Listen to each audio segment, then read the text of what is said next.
नान्यास्पृहा रघुपते हृदये स्मदीये सत्यं वदामि च भवान् अखिलान्तरात्मा भक्तिं प्रयच्छ रघुपुङ्गव निर्भरां मे कामादिदोष रहितं कुरु मानसं च।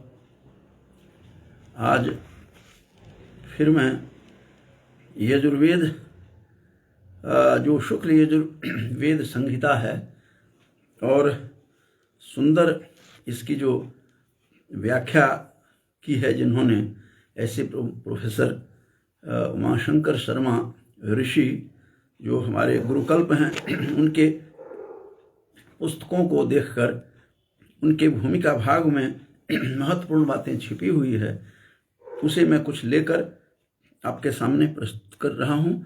आज का जो प्रतिपाद्य है कि शुक्ल यजुर्वेद के भाष्यकार आखिर कौन कौन हैं।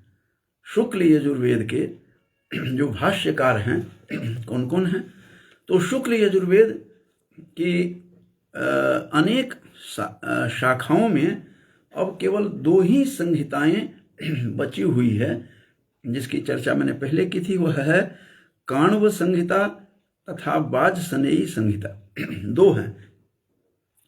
तो दोनों शाखाओं पर प्राचीन भाष्य ग्रंथ उपलब्ध हैं।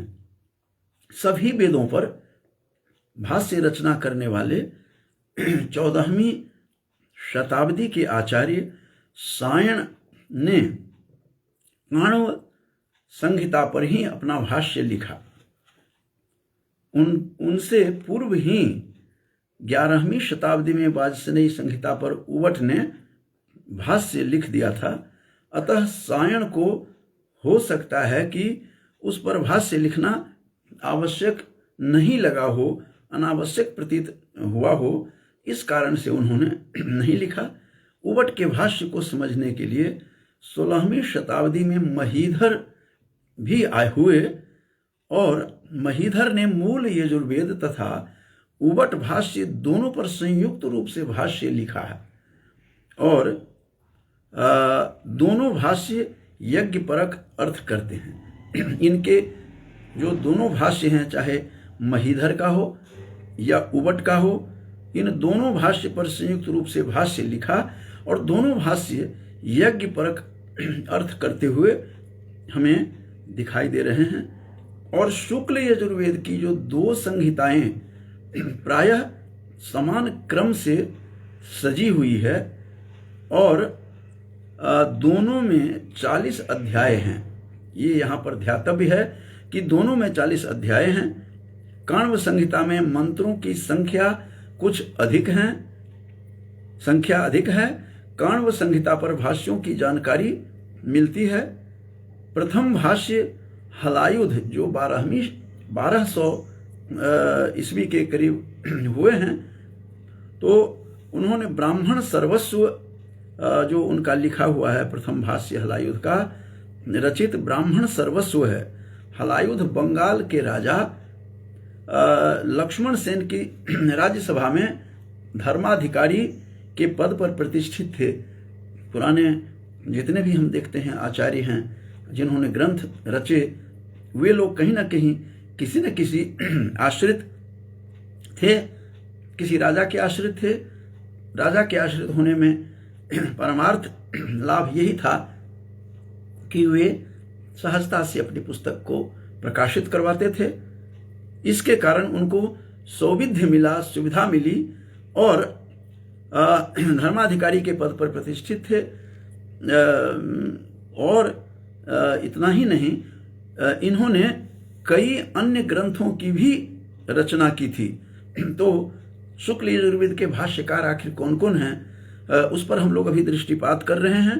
तो हलायुध जो थे 1200 के ईस्वी के लगभग हुए हैं।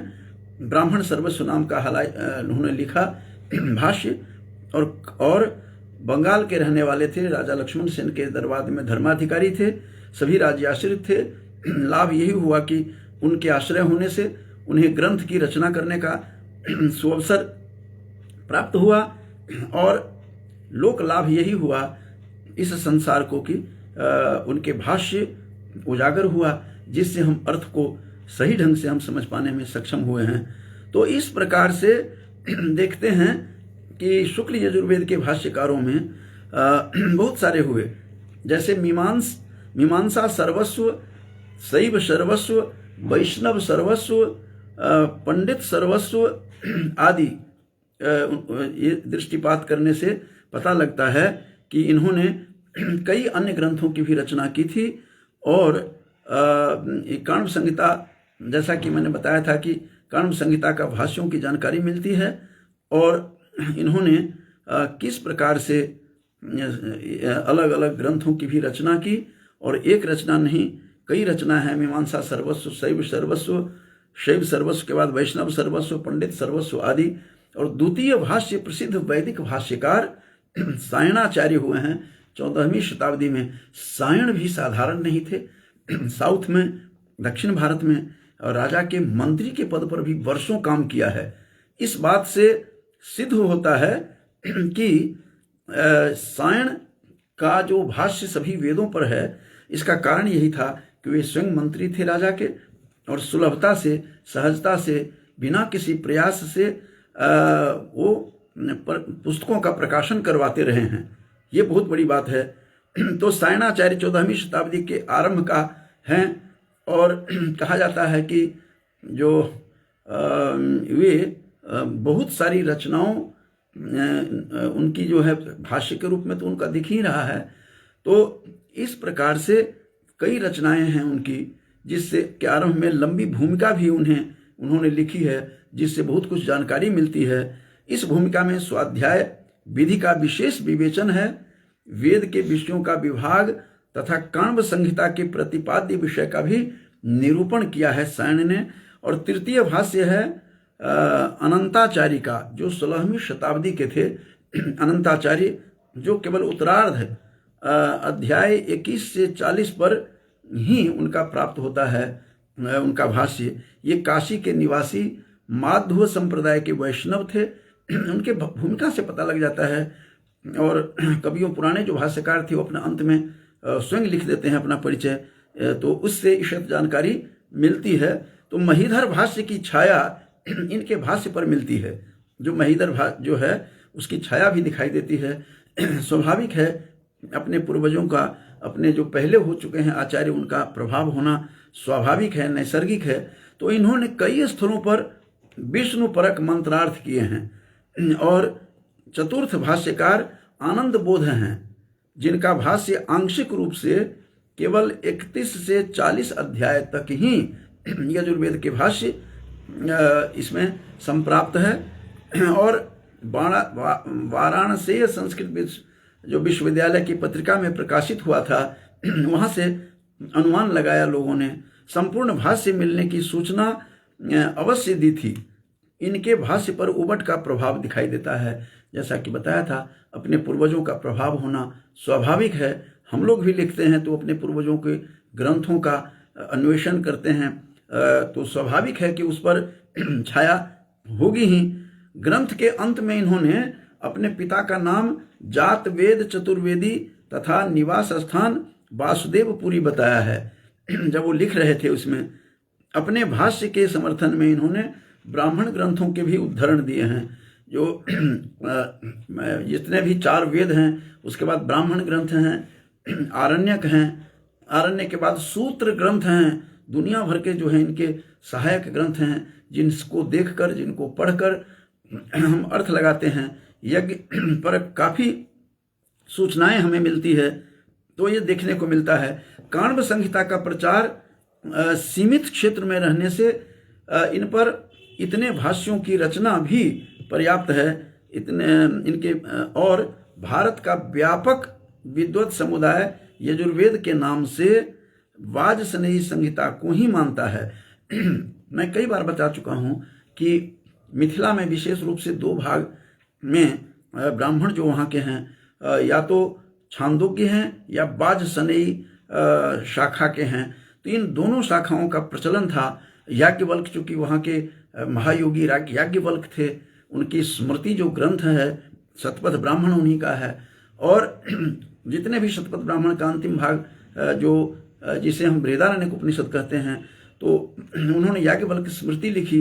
याज्ञवल्क्य ने अपनी स्मृति, उसमें सारा का सारा प्रभाव दिखता है। और शुक्ल यजुर्वेद तो विशेष रूप से उनका बहुत बड़ा योगदान है। इस पर मैं व्याख्यान दे चुका हूँ कि किस प्रकार से अपने गुरु को नाराज कर दिया था। वैशंपायन ने कहा कि मेरे शास्त्रों को तुम मुझे यहीं पर लौटा करके चले जाओ, तो उन्होंने वमन किया, वोमेट करके दिया। तो कुछ अन्य विद्वानों ने सोचा कि महत्वपूर्ण चीज नष्ट न हो, तो कुछ लोगों ने उसे ग्रहण कर लिया। वही तैत्तिरीय जो है यजुर्वेद के रूप में हमारे सामने दिखाई देता है। तो तितिर पक्षी बन करके विद्वानों ने उसे चुन चुन करके इकट्ठा कर लिया था।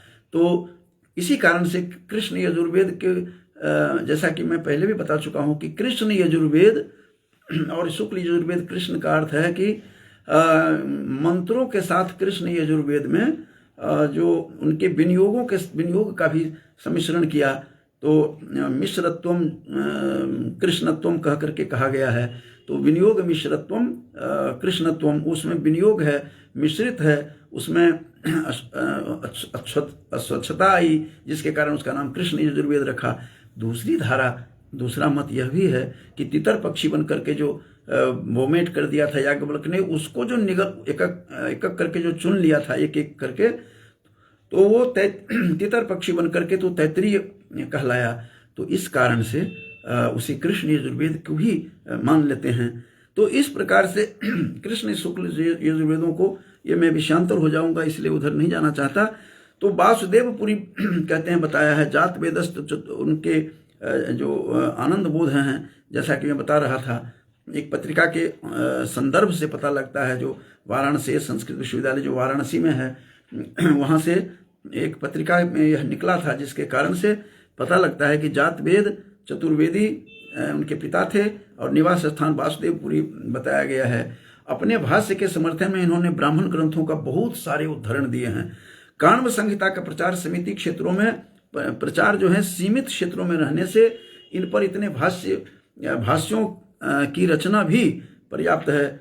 भारत का व्यापक विद्वत समुदाय यजुर्वेद के नाम से वासनी संहिता को ही मानते हैं, इसलिए इस पर व्याख्या ग्रंथों का वैपुल्य है, विपुलता है, अधिकता है, प्रचुर मात्रा में हमें दृष्टिगत होते हैं ग्रंथ।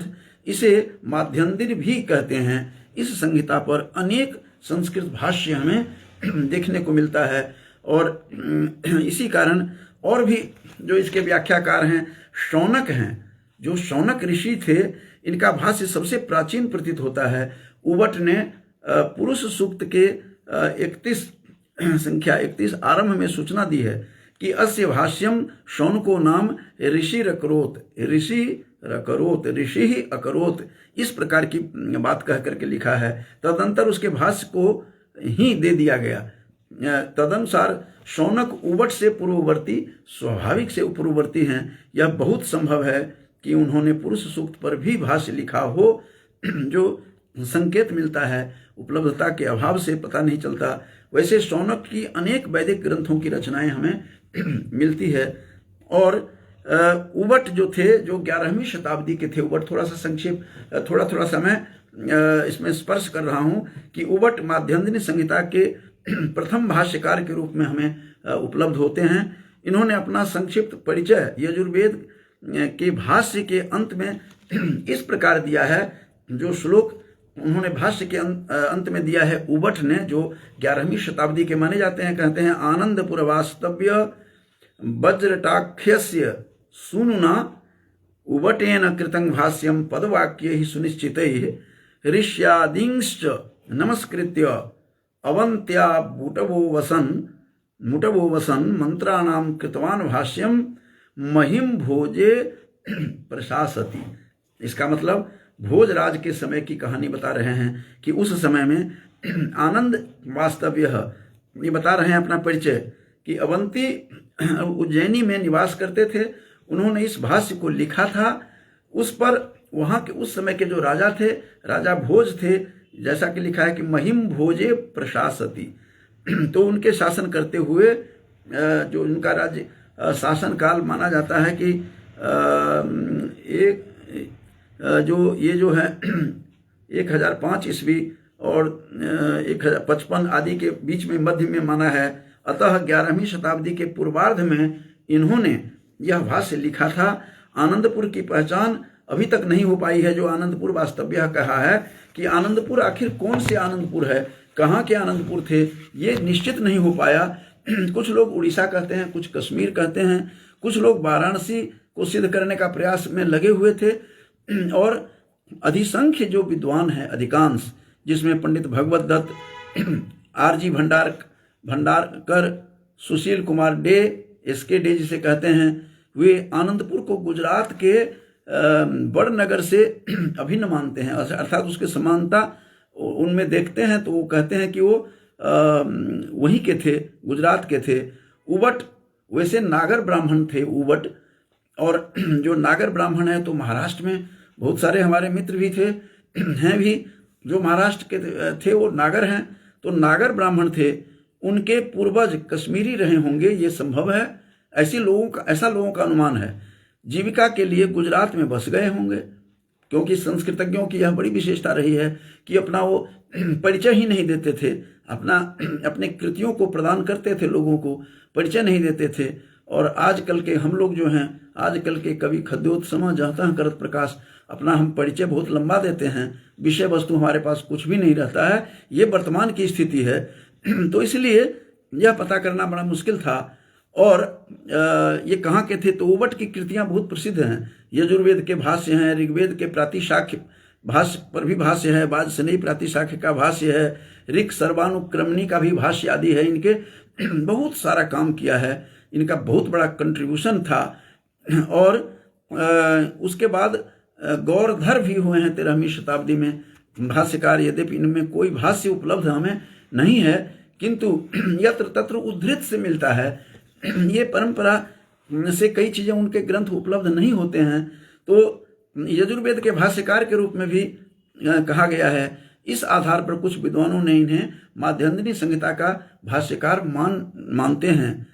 जगद्धर का समय 13वीं शताब्दी का उत्तरार्ध माना जाता है।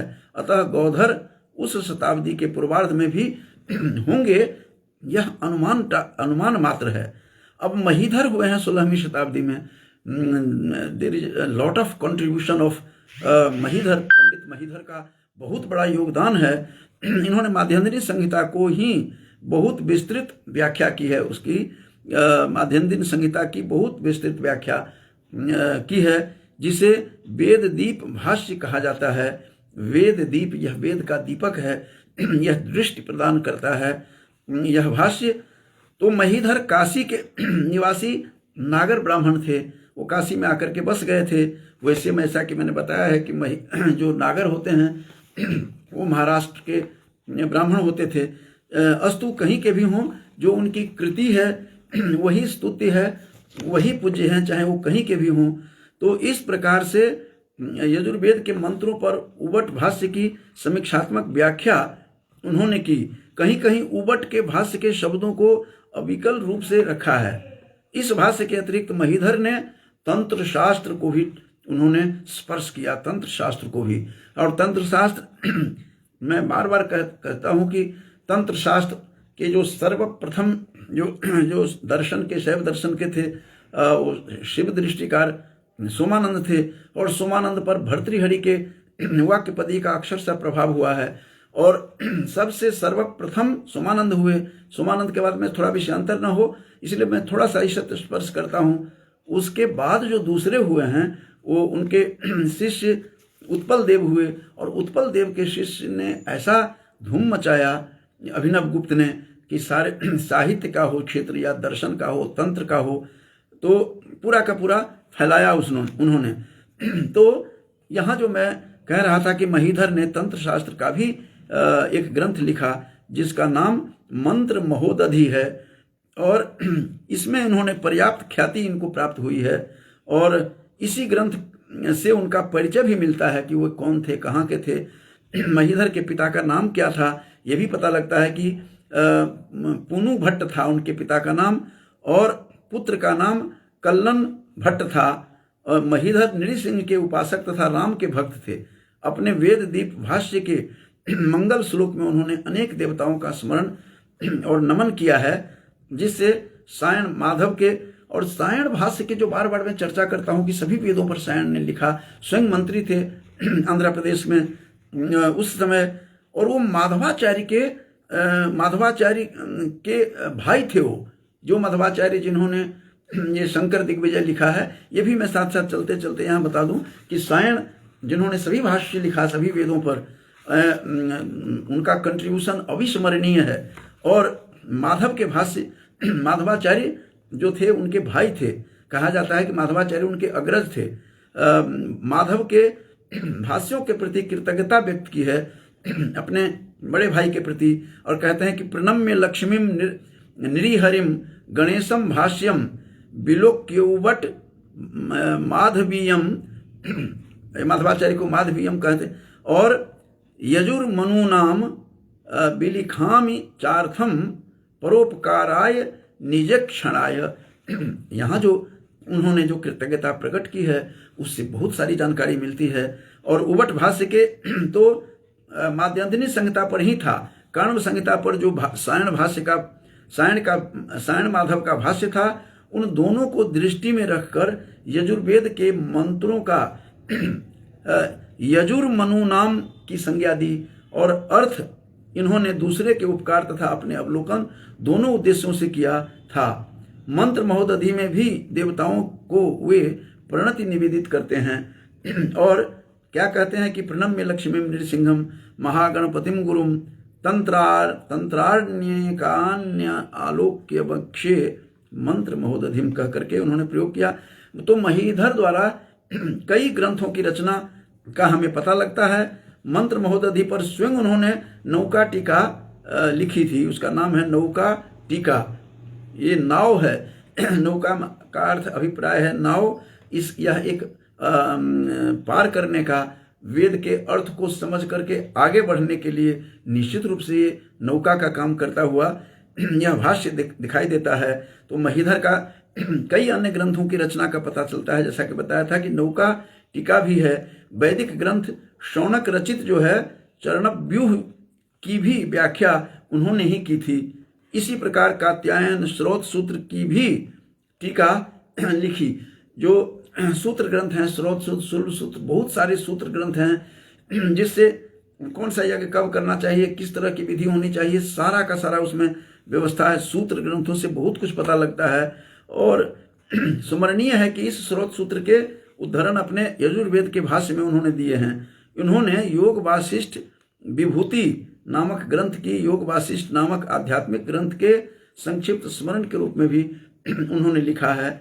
महीधर के एक रचना पुरुषोत्तम कृत विष्णु भक्ति कल्पलता की व्याख्या है। संभवतः उन्होंने ज्योतिष शास्त्र के ग्रंथों बृहद जातक, जो उनका ग्रंथ बहुत प्रसिद्ध है बृहद जातक, चूंकि मैं ज्योतिषी का पुत्र हूँ तो सारे पुस्तकें मेरे पास उपलब्ध हैं पिताश्री के, तो मैं कभी कभी देखता रहता हूँ। तो बृहद जातक पुस्तक है, लीलावती भी है की भी टीका दिखाई देती है। उनके यजुर्वेद भाष्य के अनुशीलन से ज्ञात होता है कि वे वैदिक वाङ्मय, कल्पसूत्र, निरुक्त, व्याकरण, कर्मकांड, दर्शन शास्त्र के उद्भट विद्वान थे।